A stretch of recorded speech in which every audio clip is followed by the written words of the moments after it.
जय श्री माता जी। परम पूज्य श्री माता जी, जब जब धरती पर अधर्म हुआ है, आप आई हो माँ, आप पधारा है माँ। कृपा करके आप इस धरती पर सारे देव देवियों के साथ पधारिए और पूरी धरती को परम चैतन्य कीजिए। सभी संतों को, सभी शुद्धात्मा को ध्यान का सिद्धि प्रदान कीजिए। परम पूज्य श्री माता जी, कृपा करके आप पधारिए। परम पूज्य श्री माता जी, आपके श्री चरण कमल पर कोटि कोटि नमन। कुंडली उठा के बंधन लेंगे।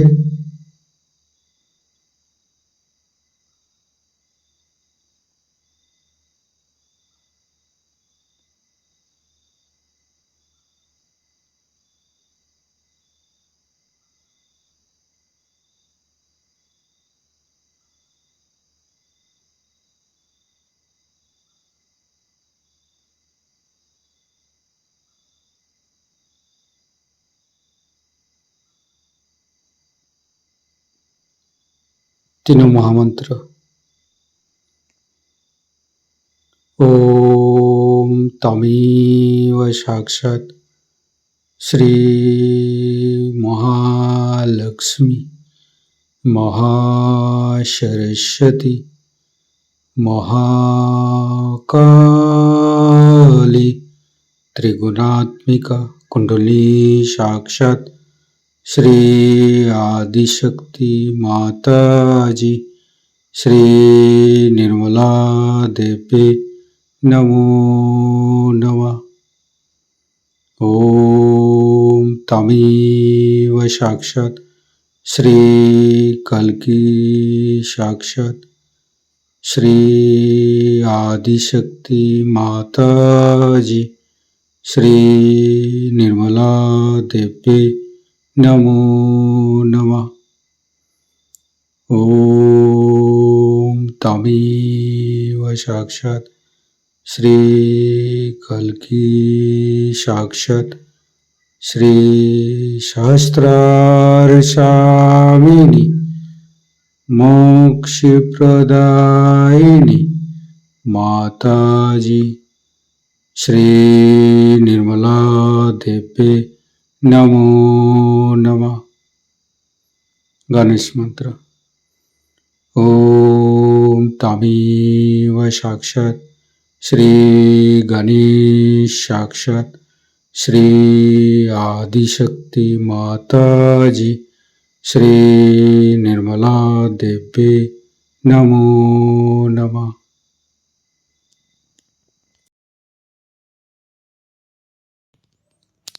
दोनों हाथ खुला हुआ परम पूज्य श्री माता जी की बिंदी को देखते रहेंगे।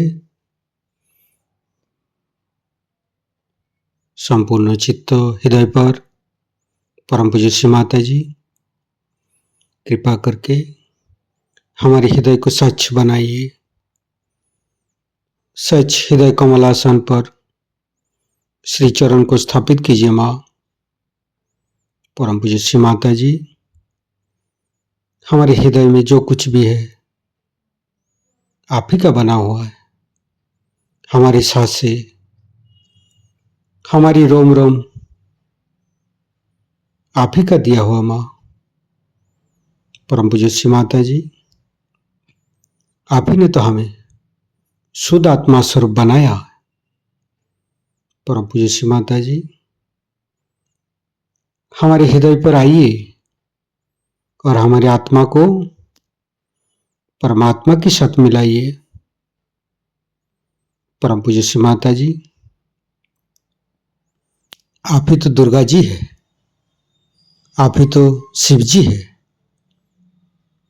कृपा करके दुर्गा जी की शक्ति और शिव तत्व हमें प्रदान कीजिए माँ। परम पूज्य श्री माता जी, हम अज्ञानी है, हमारी अज्ञानता के बस में यदि आपकी शान के खिलाफ कोई गलती हुआ हो, कृपा करके क्षमा कर दीजिए माँ।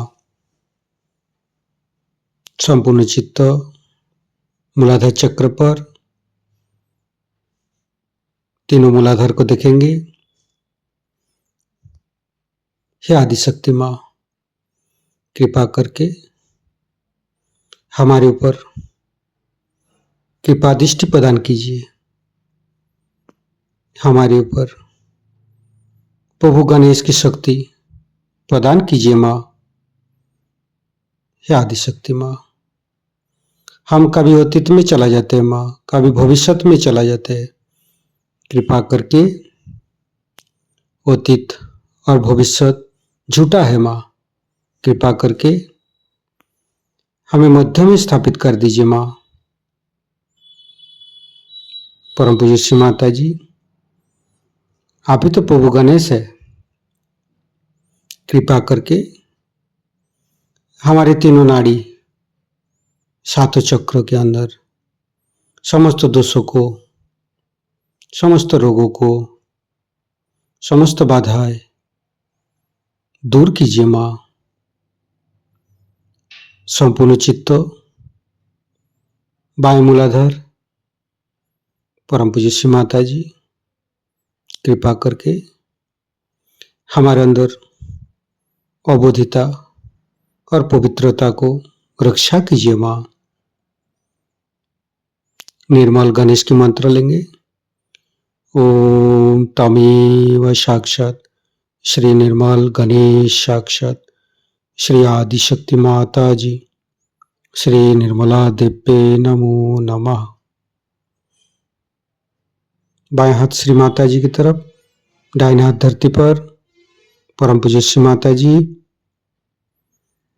हमारे बाएं मूलाधार में समस्त दोषों को, समस्त बाधाएं को ये दाहिने हाथ तले होते हुए धरती पर विलीन कर दीजिए माँ।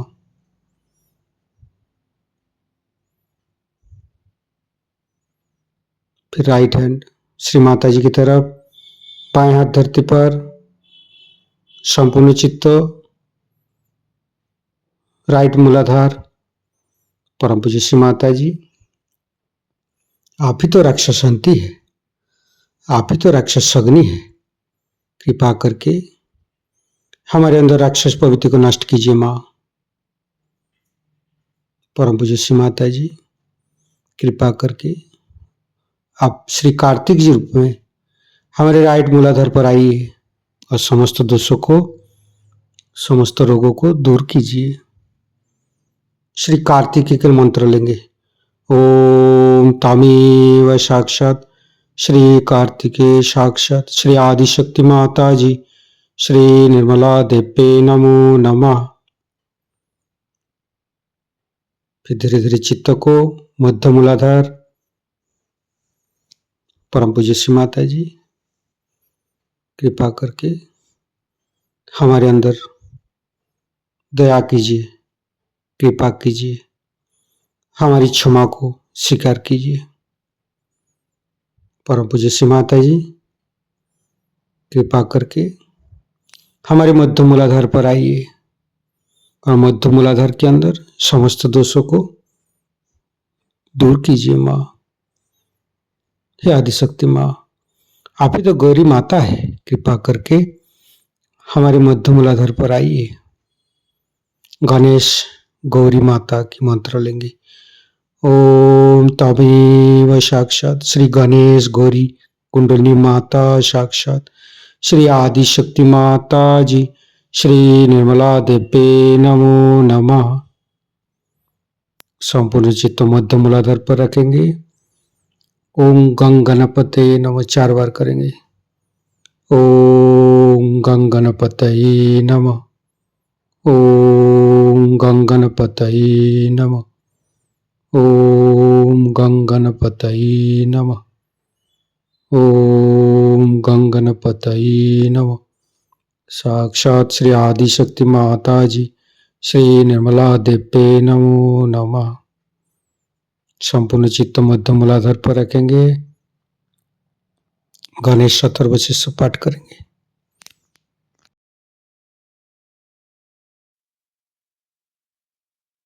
श्री गणेश अथर्वशीर्ष।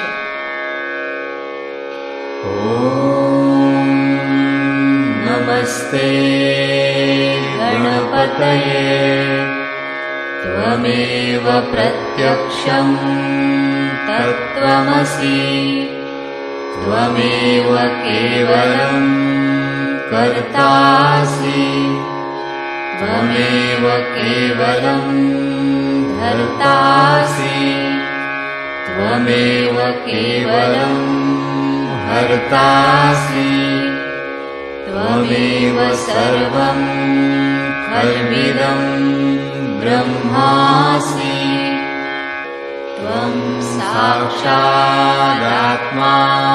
नित्यं ऋतं वच्मि सत्यं वच्मि अवत्वं माम् अववक्तारम् अवश्रोतारम् अवदातारम् अवधातारम् अवानुचानमवशिष्यम् अवपश्चात्तात् अवपुरस्तात् अवोत्तरात्तात् अवदक्षिणात्तात् अवचोर्ध्वात्तात् अवाधरात्तात् सर्वतो मां पाहि पाहि समन्तात् त्वं वाङ्मयस्त्वं चिन्मयः त्वमानन्दमयस्त्वं ब्रह्ममयः त्वं सच्चिदानन्दाद्वितीयोऽसि त्वं प्रत्यक्षं ब्रह्मासि त्वं ज्ञानमयो विज्ञानमयोऽसि सर्वं जगदिदं त्वत्तो जायते सर्वं जगदिदं त्वत्तस्तिष्ठति सर्वं जगदिदं त्वयि लयमिष्यति सर्वं जगदिदं त्वयि प्रत्येति त्वं भूमिरापो नलो नीलो नभः त्वं चत्वारि वाक्पदानि त्वं गुणत्रयातीतः त्वं देहत्रयातीतः त्वं कालत्रयातीतः त्वं मूलाधारस्थितोऽसि नित्यं त्वं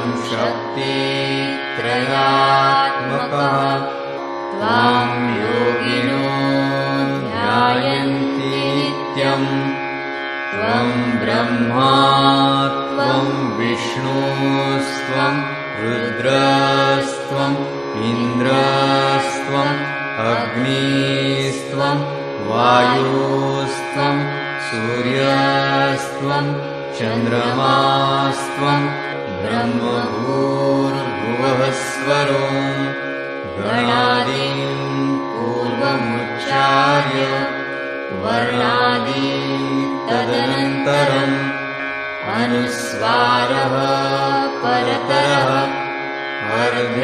अर्धेन्दुलसितं तारेण रुद्धम् एतत्तव मनुस्वरूपम् गकारः पूर्वरूपम् अकारो मध्यमरूपम् अनुस्वारश्चान्त्यरूपम् बिन्दुरुत्तररूपम् नादसन्धानम् संहिता सन्धिः सैषा गणेशविद्या गणकऋषिः निःसृद्गायत्री छन्दः गणपतिर्देवता ॐ गं गणपतये नमः एकदन्ताय विद्महे वक्रतुण्डाय धीमहि तन्नो दन्ती प्रचोदयात् एकदन्तम्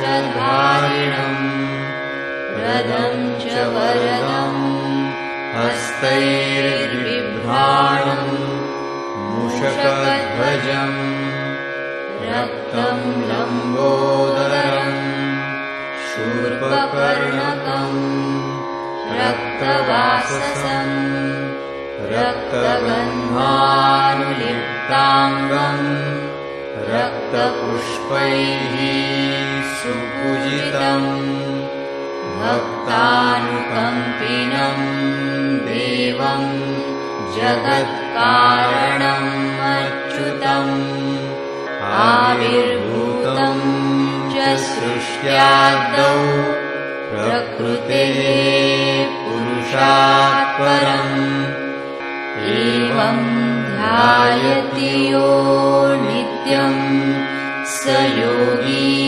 योगिनां वरः नमो व्रातपतये नमो गणपतये नमः प्रमथपतये नमस्ते लम्बोदरायैकदन्ताय विघ्ननाशिने शिवसुताय श्रीवरदमूर्तये नमो नमः साक्षात् श्री आदिशक्ति माताजी श्री निर्मला देव्यै नमो नमः। धीरे धीरे चित्त को लेफ्ट स्वादिष्ठान, राइट स्वादिष्ठान, मध्य, फिर चित्त को राइट नाभि, लेफ्ट नाभि, मध्य नाभि, फिर तीनों हृदय, तीनों विशुद्धि, फ्रंट आज्ञा, बैक आज्ञा। परम पूज्य श्री माता जी हमारे अंदर अहंकार, पति अहंकार को दूर करके हमारे ब्रह्मरंध्र को खोल दीजिए माँ। संपूर्ण चित्त ब्रह्मरंध्र पर, सिर के तालु भाग, दोनों हाथों पर, सिर के तालु भाग पर परम चैतन्य अनुभव करते हुए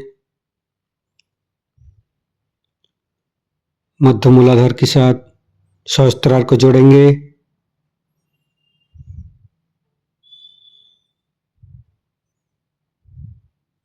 लेफ्ट मूलाधार के साथ सहस्त्रार को जोड़ेंगे।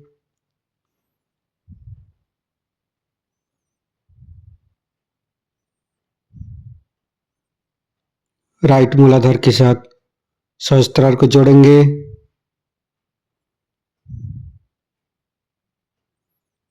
फिर संपूर्ण चित्त सहस्त्रार पर रखेंगे। परम पूज्य श्री माता जी हमें निर्विचारिता प्रदान कीजिए माँ। हमें ध्यान का स्थिति दीजिए माँ। निर्विचारिता का मंत्र लेंगे। ओम तमेव साक्षात श्री निर्विचारिता साक्षात श्री आदिशक्ति माता जी श्री निर्मला देव्ये नमो नमः। संपूर्ण चित्त सहस्त्रार पर हे आदिशक्ति माँ कृपा करके हमारे ऊपर ऐसी कृपा कीजिए ताकि आपकी अमृत वाणी को हम सहस्त्रार से सुन सकूं। संपूर्ण चित्त सहस्त्रार पर परम पूज्य श्री माता जी की अमृत वाणी हम सहस्त्रार से ग्रहण करेंगे। और मुझे इसकी कल्पना भी नहीं थी कि इतने सहयोगी हैदराबाद में हो गए।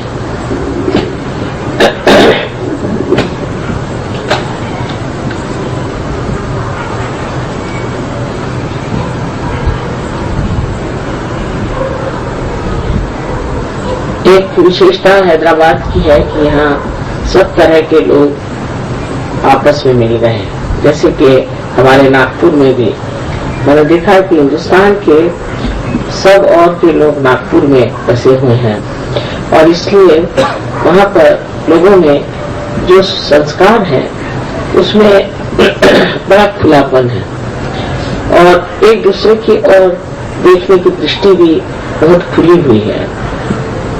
अब हम लोगों को जब सहयोग के नए तरीके से बोलना है तो बहुत सी बातें ऐसी जान लेनी चाहिए कि सहयोग ये सत्य स्वरूप है और हम लोग सत्यनिष्ठ हैं। जो कुछ असत्य है उसे हमें छोड़ना है।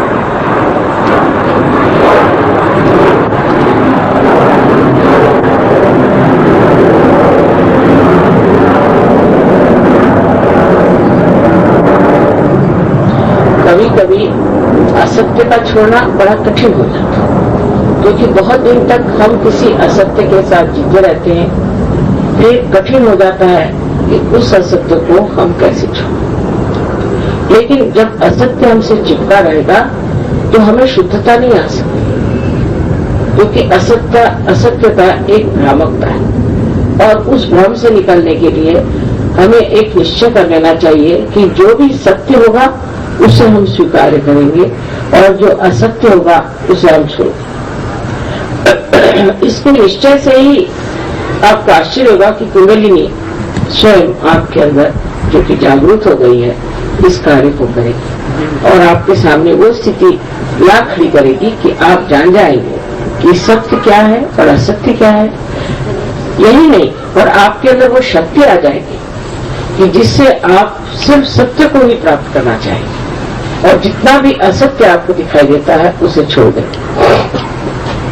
और बहुत सी बातें जो सहयोग में बताई जाती हैं वो बहुत सोच समझ करके और आप लोगों के संस्कारों का विचार करके कि जिससे आप किसी तरह से दुखी न हो समझाई जा सकती है। लेकिन उस समझाए जाने में भी हो सकता है कि आप सोचें कि ये बात ठीक नहीं है, वो बात ठीक नहीं है। बहुत से शास्त्रों में जो बातें लिखी गई हैं वो अधिकतर सत्य है, पर कहीं कहीं ऐसा देखा जाता है कि बीच बीच में बहुत सी गलत धारणाएं भी भरती हैं और इन गलत धारणाओं की वजह से हम उसी को सत्य मान के चल रहे हैं। जैसे कि ज्ञानेश्वरी में ऐसा लिखा गया है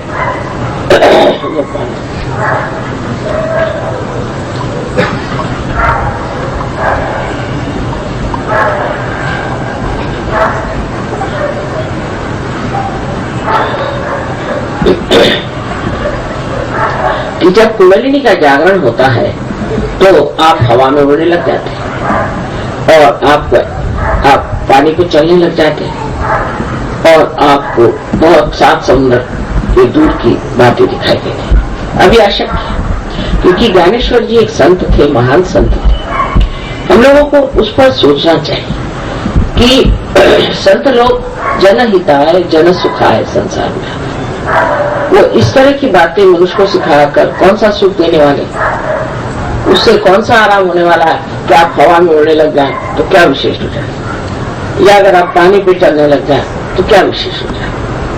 लेकिन जिस चीज से हमको असल में लाभ होता है वो है हमारे अंदर का परिवर्तन और हमारा परमात्मा से संबंध होना। और उसी ज्ञानेश्वरी में लिखा गया है कि पसायदान यानी ये कि वो कहते हैं कि अब विश्व के जो आत्मा है, विश्वात्मक जो है, उन्होंने खुश होना चाहिए क्योंकि मैंने वाणी का यज्ञ किया है और अब आप ऐसा पसायदान दे, ऐसा चैतन्य दे जिससे सारे संसार में परिवर्तन आ जाए। और सारी बात परिवर्तन की लंबी चौड़ी। तो ये समझ लेना चाहिए कि जो पहली बात थी वो किसी ने उसमें भर दी, क्योंकि ऐसी बात ज्ञानेश्वर जी को भी लिख ही नहीं सकते कि आप हवा में उड़ेंगे या आप पानी पे चढ़ेंगे। इससे क्या लोगों का फायदा होने वाला। वैसे ही हम लोग हवा में उड़ रहे हैं, वैसे ही चल रहे और वैसे ही दूरदर्शन से हम देखते हैं दूर। इसमें कुंडलिनी की क्या जरूरत है। सो कुंडलिनी से जो कार्य होना है उसको समझना चाहिए। और जिस तरह से भी हर एक ग्रंथ को हम पढ़ते हैं तो इसमें ये सोचना चाहिए कि इसका विचार जो है वो सत्य को पकड़ के है या नहीं। इसी प्रकार हमें गीता में भी हर धर्म शास्त्रों में गलत चीजें मिलती है। जैसे कि गीता में लिखा हुआ कि आपका जन्म जिस जाति में होता है वही आप जाति हो जाते, कभी हो ही नहीं सकता, क्योंकि जिसने गीता लिखी वो कौन थे? व्यास।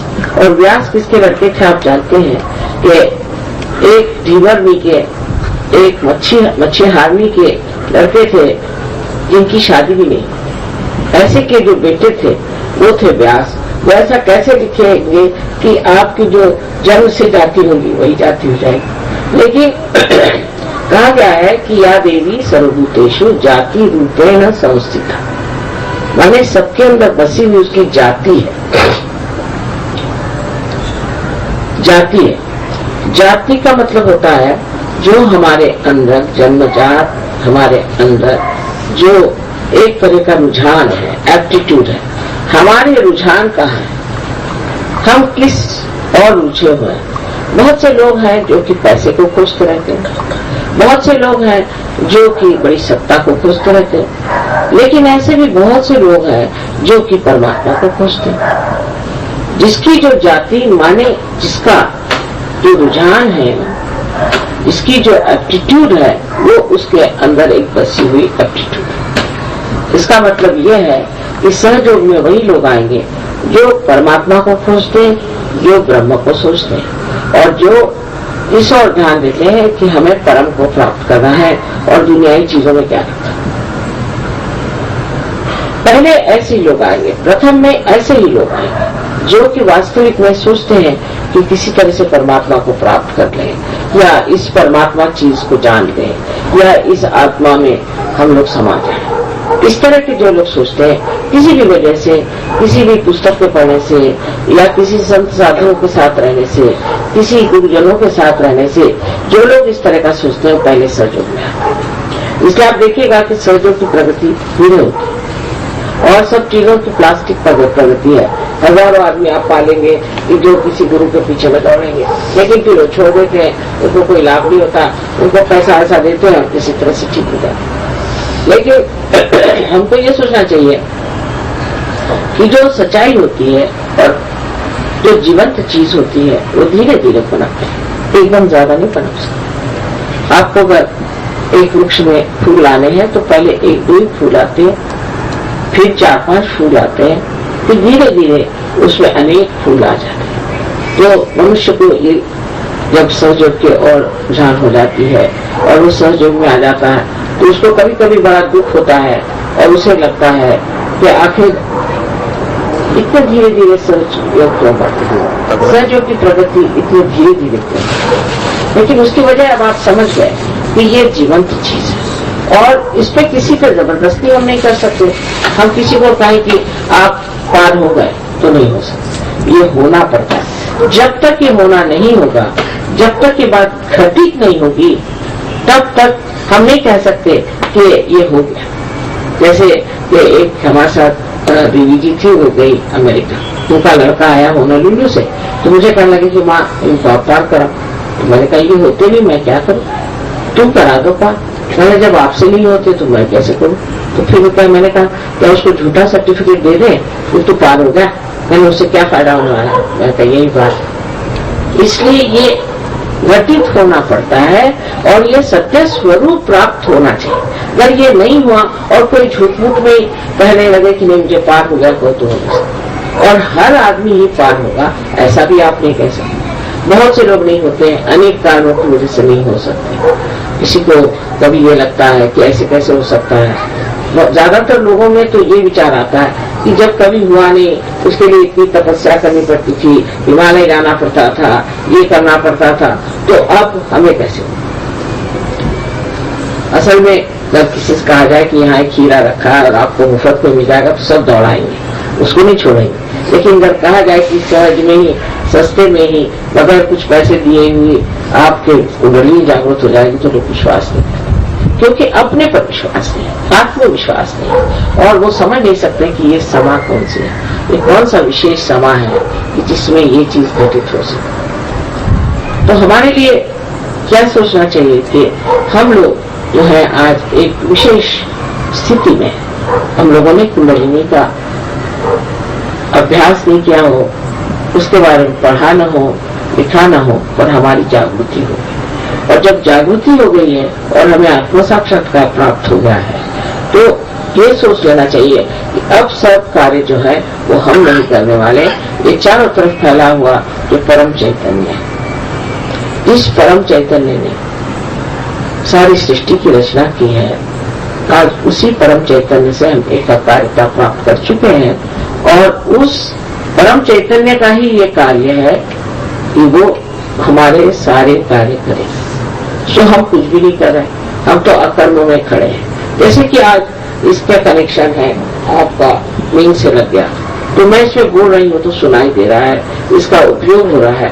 उसी प्रकार जब हमारा संबंध उस चारों तरफ फैली हुई परमात्मा की प्रेम की सृष्टि परम चैतन्य से हो जाता है, उस वक्त हमें कोई भी फिक्र करने की या कोई भी तरह की चिंता करने की जरूरत है। सारी चिंता वही करते हैं। उस पर भी मनुष्य जब शुरू में सहयोग में आता है तो वो सोचता है कि चलो ये भी करके देख लें, चलो वो भी करके देख लें। बहुत तर्क वितर्क करता है और सोचता है कि चलो इससे काम बन जाएगा, ऐसे करना चाहिए, और उसी चिंता में रहता है। लेकिन धीरे धीरे वो समझ लेता है कि मेरा करने से कुछ नहीं होता। क्योंकि अगर आप ऐसा सोचें कि मैं करके देख लेता हूँ, तो परमात्मा कहते हैं अच्छा कर लो, तुमको जो कुछ करना है कर। तो उसको कहते हैं अल्पधारिष्ठ। अल्पधारिष्ठ जो है उसको वो देखता है कि आप देखता है अल्पधारिष्ठ, चलो इसको कर दीजिए। पर उसके बाद जब धीरे धीरे आप में ये पूर्ण विश्वास आ जाता है कि परम चैतन्य सब कार्य कर रहे हैं, तो अपने आप परम चैतन्य स्वयं सारे कार्य को करके दिखा देते हैं और सब कार्य बनते जाते हैं। उसको स्वीकार करना चाहिए। किसी भी चीज को ऐसा नहीं करना चाहिए कि ऐसे क्यों। अब जैसे बताएं कि कभी अगर हमारा रास्ता भूल गया और हम रास्ते से किसी और रास्ते से जा रहे हैं, तो यही सोचते हैं कि किस रास्ते से जाना जरूरी था, इसीलिए रास्ता भूल गया और इसीलिए हम इस रास्ते पर आ गए। फिर कोई सोचता है कि इस तरह से क्यों हुआ, ऐसा नहीं होना चाहिए। कभी कभी बहुत सारी बातें हमारी समझ में नहीं आती है, बहुत दिनों बाद समझ में आ जाती है कि ये होना जरूरी था और इसलिए ये चीज घटित हो गई। तब हम लोग एक तरह से उसमें शांति कर लेते हैं, इत्मीनान कर लेते हैं और यही जान लेते हैं कि जो कुछ भी होना था वो कितने बढ़िया तरीके से। तो कोई चीज हमारे मन के विरोध में हो जाए तो ये नहीं सोचना चाहिए कि परमात्मा ने हमारी मदद नहीं की। परमात्मा ने तो मदद की है कि आपके जो मन की जो इच्छा थी वो ठीक नहीं थी, इसलिए जो सही बात होनी चाहिए वो परमात्मा ने आपके लिए कर। क्योंकि परमात्मा से ज्यादा तो हम सोच नहीं सकते।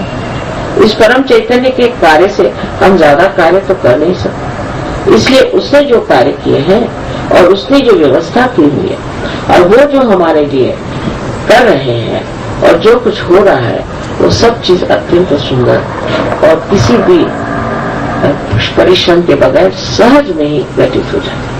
बड़े मुझे आनंद की बात है कि हैदराबाद में आप लोग इतने सहयोगी हो गए हैं। अब सहयोग में इसके दो अंग है। मेरा ऐसा कहना है कि इन दोनों अंगों को संभालना चाहिए। एक तो अंग ऐसा है कि जिसमें ध्यान धारणा आदि करनी चाहिए, घर में अपने व्यक्तिगत रूप से भी हमें ध्यान धारणा जरूर करना चाहिए और हमारे अंदर के दोषों को निकालना।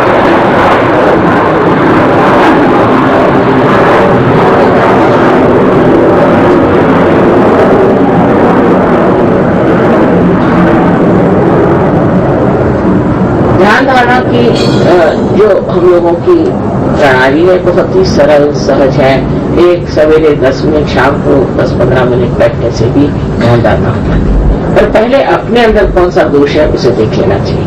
बहुत बार लोग ये नहीं समझते कि कोई राइट साइडेड है, कोई लेफ्ट साइडेड है, तो वो उल्टे इलाज करने शुरू हो जाते हैं। इसलिए पहले जान लेना चाहिए कि हमारी कौन सी दशा है, हमारा कौन सा चक्र पकड़ रहा है, हम कहाँ हैं, ये सब आप लोग जान सकते हैं। आप जब फोटो की ओर ध्यान करेंगे तो आप जान लेंगे कि आपके इस चक्र में दोष है कि उस चक्र में दोष है, और उसको पूरी तरह से समझ करके पूर्ण उसके ज्ञान के साथ में उसको आपको सुलझा लेना चाहिए।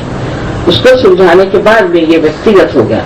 फिर आपको सामूहिकता में उतरना चाहिए, और सामूहिकता में उतरते वक्त आपको जान लेना चाहिए कि अपना हमें दिल खोल लेना चाहिए। जिस आदमी का दिल खुला नहीं है वो सामूहिकता में उतर नहीं सकता। बहुत से लोग संकुचित प्रवृत्ति के हो गए हैं, कारण उन्होंने वो जाना नहीं कि दुनिया कितनी अच्छी है और कितनी हम इसे अच्छी बना सकते। जिसने अच्छी व्यवस्था देखी ही नहीं, जिसने अच्छा सुंदर सा संसार देखा ही नहीं, उनको विश्वास ही नहीं होता कि ऐसा संसार हो भी सकता है। इसलिए वो अपने संकुचित हृदय से रहते हैं। और दूसरी बात उसमें ऐसी होती है कि जब हम औरों के ओर नजर करते हैं तो पहले हमें उनके दोष दिखाई देते हैं।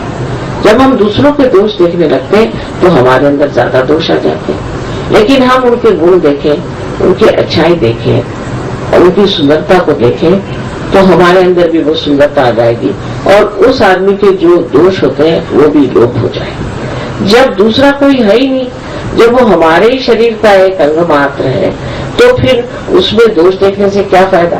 दोष को हटाना ही चाहिए, और दोष को हटाने का सबसे अच्छा तरीका है कि उसको किसी तरह से सुलझाकर प्रेम भाव से ही उसको हटाया जाता है।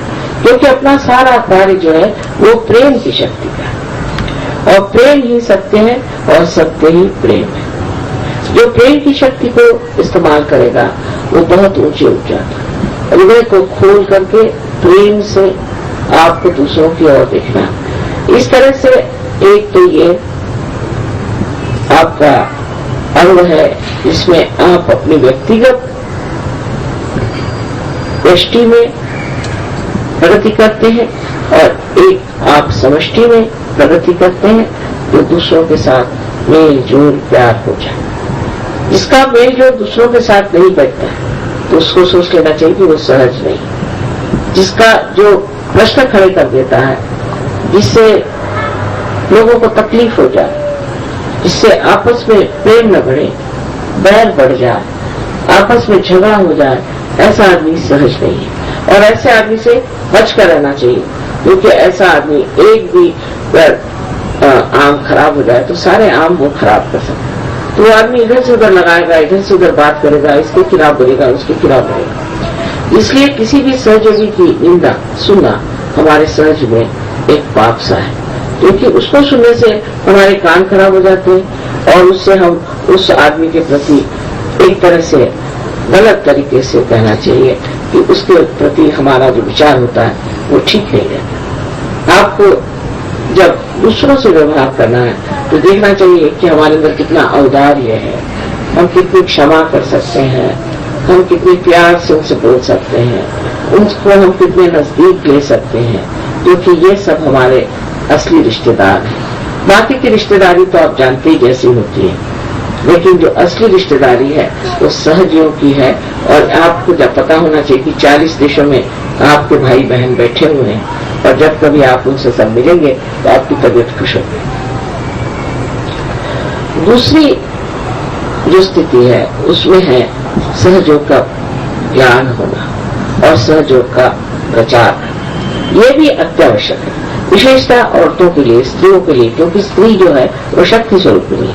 उसको समझ लेना चाहिए कि कौन सा चक्र पकड़ता है तो कौन सी उंगली पकड़ती है, कौन से पैर में उंगली पकड़ती है, उसको कैसे निवारण करना चाहिए, उसके क्या दोष है, उससे क्या बीमारियां हो सकती हैं, किस तरह से हम लोगों को ठीक कर सकते हैं, कौन से दोषों से हम जान सकते हैं कि कौन से चक्र पकड़े हुए हैं, उसका निवारण कैसे करना चाहिए, आदि जो कुछ भी ज्ञान है, कुंडलिनी के बारे में ज्ञान क्या है, आदि सब बैठ करके मनन करके सोच करके और आपको जान लेना चाहिए। लेकिन अधिकतर लोग सहयोग में आने के बाद उसके ज्ञान की ओर ध्यान नहीं देते, उनको ज्ञान नहीं रहता है और सहयोग करते रहते हैं। तो उसका ज्ञान होना अत्यावश्यक है, क्योंकि ऐसे तो दुनिया में बहुत से लोग आए जो कि हम देखते हैं कि पार हैं, बच्चे हैं बहुत सारे, वो भी ऐसे पैदा होते हैं जो कि सहज ही हैं, लेकिन उनको सहज का ज्ञान नहीं। तो माँ लोगों को चाहिए कि वो जाने सहज क्या चीज है, उससे वो अपने बच्चों को भी समझ जाएंगे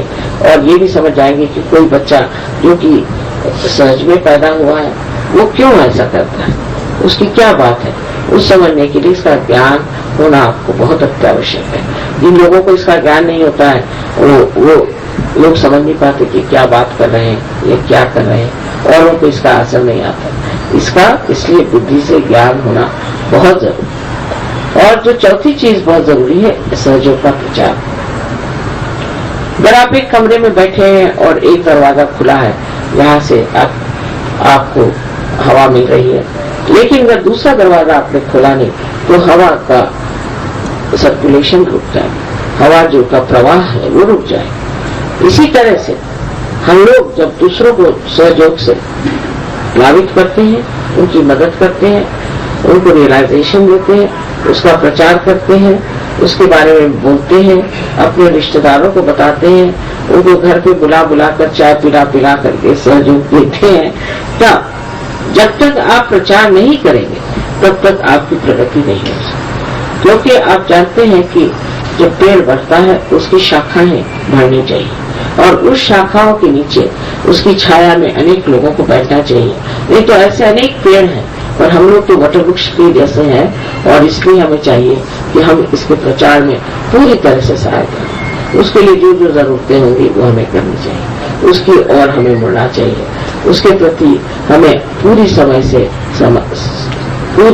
से समर्पित होना चाहिए। और अपना पूरा समय हम सहयोग के लिए क्या कर सकते हैं, हम सहयोग में कौन सा प्रदान कर सकते हैं, इसमें आप जानते हैं कि पैसा ऐसा नहीं लिया जाता। और अब जैसे आपको कोई कार्यक्रम करना है तो मैंने सुना कि एक ही नागोराव साहब सारा पैसा दे रहे हैं, ये बात अच्छी नहीं। अभी से आप थोड़े थोड़े पैसे इकट्ठे कर लें, और जब हम आए तो ऐसा होना चाहिए कि सबको उसमें तन मन धन से हर तरह से मदद करनी चाहिए, और उसमें आपको बड़ा मजा आएगा। ऐसे हम लोग और तो खर्चे करते रहते ही हैं, ये खरीद वो खरीद, एक चीज नहीं खरीदी और सोचा कि सहयोग के लिए रखें। बहुत से लोग सहयोग में ऐसे भी है कि पूरे समय सहयोग का इच्छा, क्योंकि ये सोचते हैं कि इससे सारे समाज का, सारे सृष्टि का ही परिवर्तन हो जाएगा और सारे संसार में आनंद का राज्य आ जाएगा और हम लोग सारे सुख से रहने लगेंगे, और जो कुछ वर्णित किया गया है स्वर्ग वो इस संसार में उतर आएगा। इतने दिव्य और महान कार्य के लिए सब लोग सोचते हैं कि हम इसमें पूरी तरह सम्मिलित हो जाए, लेकिन ऐसे लोग जो सहयोग में हैं वो बड़े ऊंचे पद पर हैं और वो बड़ी ऊंची स्थिति में रहते हैं और इसी में आनंदित रहते हैं कि हम सहयोग में बैठे।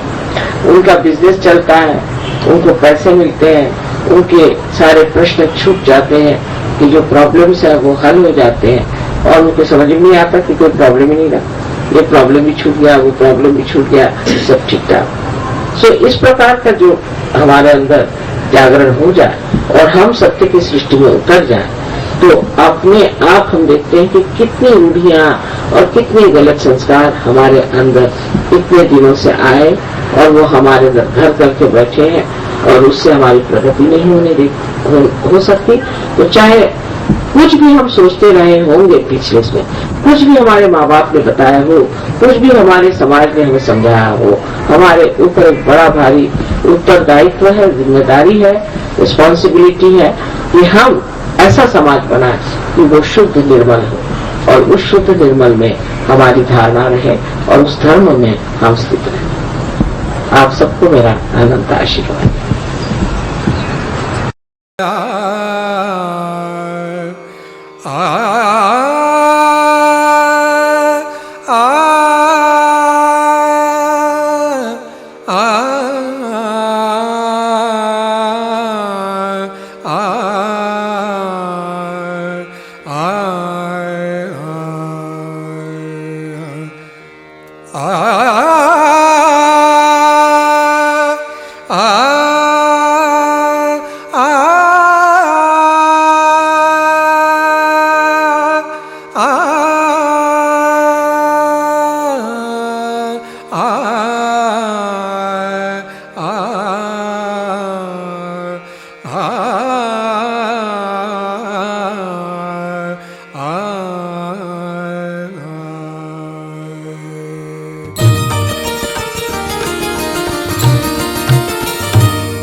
आज मोरी लाज रखली जो, आज मोरी लाज रखली जो आज मोरी लाज, रखली जो आज मोरी लाज, रखली जो मोरी विपदा दूर करो मोरी विपदा,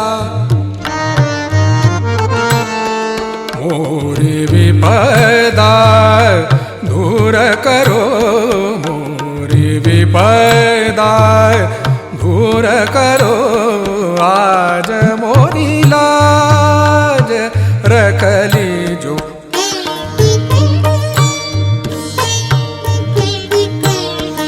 आज मोरी लाज रखली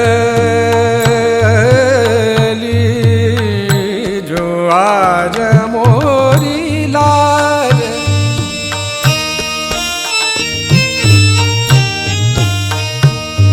मोरी लाज मोरी लाज आज मोरी लाज रखली जो मोरी लाज, मोरी लाज, मोरी लाज रखली जो आज आज मोरी लाज रखली जो आज मोरी लाज,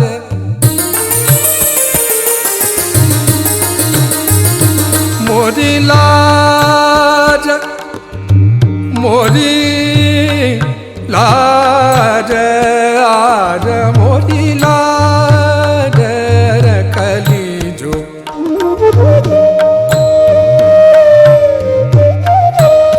मोरी लाज रखली जो मोरी लाज आज मोरी लाज रखली जो आज मोरी लाज रखली जो,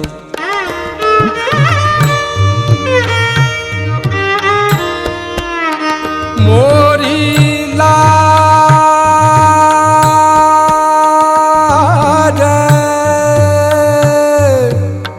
मोरी लाज रखली जो आज मोरी लाज रखली जो, मोरी लाज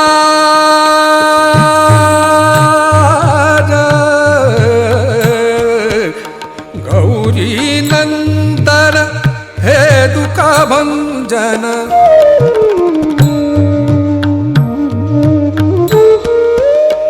गौरी नंदन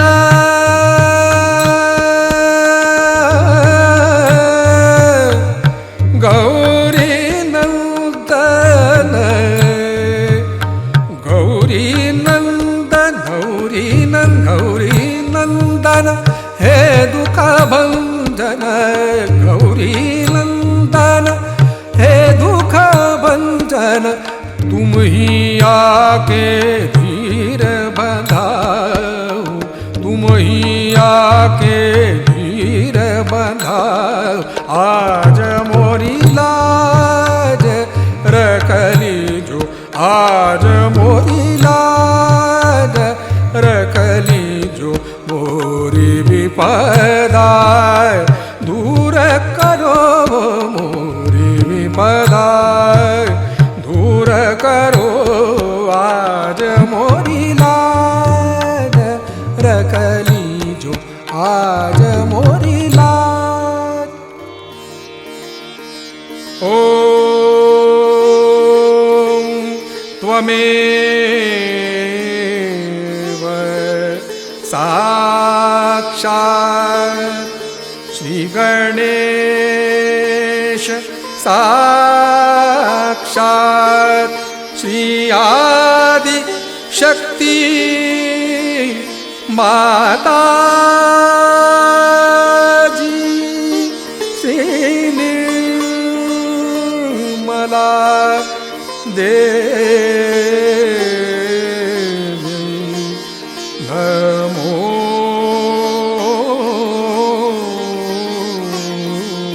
नमः।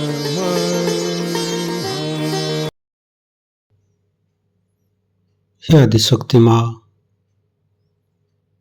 आप जी आज ध्यान करा के हमको परम चैतन्यित किए, हमें निर्विचारिता स्थिति प्रदान की है। इसके लिए माँ आपको कोटि कोटि नमन।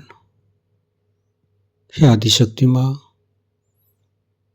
आप ऐसे ही हमारे साथ छत्र छाया बन के रहिए, परम चैतन्यित प्रदान करते रहिए। माँ कुंडली उठाकर बंधन लेंगे।